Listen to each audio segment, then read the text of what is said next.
پھر باوجود اس کے کہ وہ لوگ ان کی بے گناہی کے نشان دیکھ چکے تھے، ان کی رائے یہی ٹھہری کہ کچھ عرصے کے لیے ان کو قید ہی کر دیں، اور ان کے ساتھ 2 اور جوان بھی داخل زندہ ہوئے۔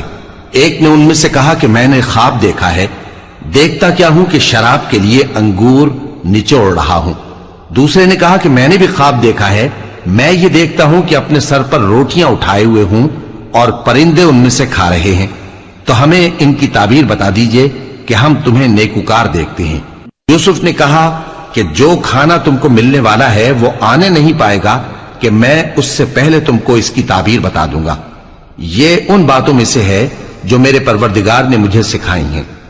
جو لوگ اللہ پر ایمان نہیں لاتے اور آخرت کا انکار کرتے ہیں، میں نے ان کا مذہب چھوڑ دیا ہے، اور میں اپنے باپ دادا ابراہیم اور اسحاق اور یعقوب کے مذہب پر چلتا ہوں۔ ہمیں شایع نہیں ہے کہ کسی چیز کو اللہ کے ساتھ شریک بنائیں، یہ اللہ کا فضل ہے ہم پر بھی اور لوگوں پر بھی، لیکن اکثر لوگ شکر نہیں کرتے۔ اے میرے قید خانے کے رفیقو، بھلا کئی جدا جدا آقا اچھے یا اللہ جو اکیلا ہے سب پر غالب ہے؟ جن چیزوں کی تم اللہ کے سوا پرستش کرتے ہو وہ صرف نام ہی نام ہیں جو تم نے اور تمہارے باپ دادا نے رکھ لیے ہیں، اللہ نے ان کی کوئی سند نازل نہیں کی۔ سن رکھو کہ اللہ کے سوا کسی کی حکومت نہیں ہے، اس نے ارشاد فرمایا ہے کہ اس کے سوا کسی کی عبادت نہ کرو، یہی سیدھا دین ہے، لیکن اکثر لوگ نہیں جانتے۔ اے میرے قید خانے کے رفیقو، تم میں سے ایک جو پہلا خواب بیان کرنے والا ہے وہ تو اپنے آقا کو شراب پلایا کرے گا، اور جو دوسرا ہے وہ سولی دیا جائے گا، اور پرندے اس کا سر نوچ کھائیں گے۔ جو بات تم مجھ سے پوچھتے تھے وہ فیصل ہو چکی ہے۔ اور ان دونوں میں سے جس کی نسبت یوسف نے خیال کیا کہ وہ رہائی پا جائے گا، اس سے کہا کہ اپنے آقا سے میرا ذکر بھی کر دینا۔ پھر شیطان نے اسے ان کا اپنے آقا سے ذکر کرنا بھلا دیا، اور یوسف کئی برس قید خانے ہی میں رہے۔ اور بادشاہ نے کہا کہ میں نے خواب دیکھا ہے، دیکھتا کیا ہوں کہ 7 موٹی گائیں ہیں جن کو 7 دبلی گائیں کھا رہی ہیں، اور 7 خوشے سبز ہیں اور 7 خشک۔ اے درباریو، اگر تم خوابوں کی تعبیر دے سکتے ہو تو مجھے میرے خواب کی تعبیر بتاؤ۔ انہوں نے کہا یہ خواب تو پریشان خیالی سے ہیں، اور ہمیں ایسے خوابوں کی تعبیر نہیں آتی۔ اور وہ شخص جو دونوں قیدیوں میں سے رہائی پا گیا تھا اور جسے مدت کے بعد وہ بات یاد آ گئی، بول اٹھا کہ میں آپ کو اس کی تعبیر لا بتاتا ہوں، مجھے قید خانے جانے کی اجازت دیجئے۔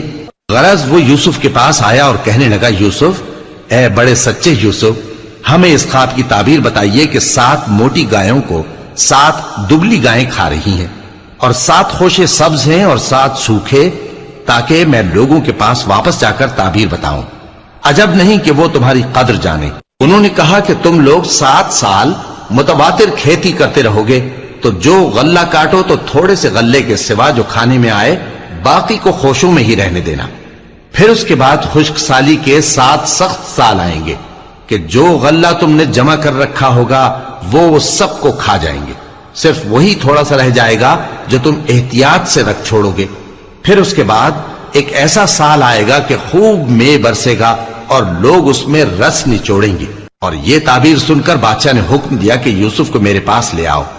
سو جب قاصد ان کے پاس گیا تو انہوں نے کہا کہ اپنے آقا کے پاس واپس جاؤ اور اس سے پوچھو کہ ان عورتوں کا کیا حال ہے جنہوں نے اپنے ہاتھ کاٹ لیے تھے، بے شک میرا پروردگار ان کے فریب سے خوب واقف ہے۔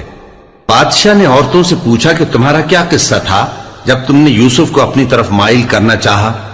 سب بول اٹھی کہ اللہ پاک ہے، ہم نے اس میں کوئی برائی معلوم نہیں کی۔ عزیز کی بیوی نے کہا، اب سچی بات تو ظاہر ہو ہی گئی ہے، اصل یہ ہے کہ میں نے اس کو اپنی طرف مائل کرنا چاہا تھا، اور وہ بے شک سچا ہے۔ یوسف نے کہا کہ میں نے یہ بات اس لیے پوچھی ہے کہ عزیز کو یقین ہو جائے کہ میں نے اس کی پیٹھ پیچھے اس کی امانت میں خیانت نہیں کی، اور اللہ خیانت کرنے والوں کی چال کو چلنے نہیں دے۔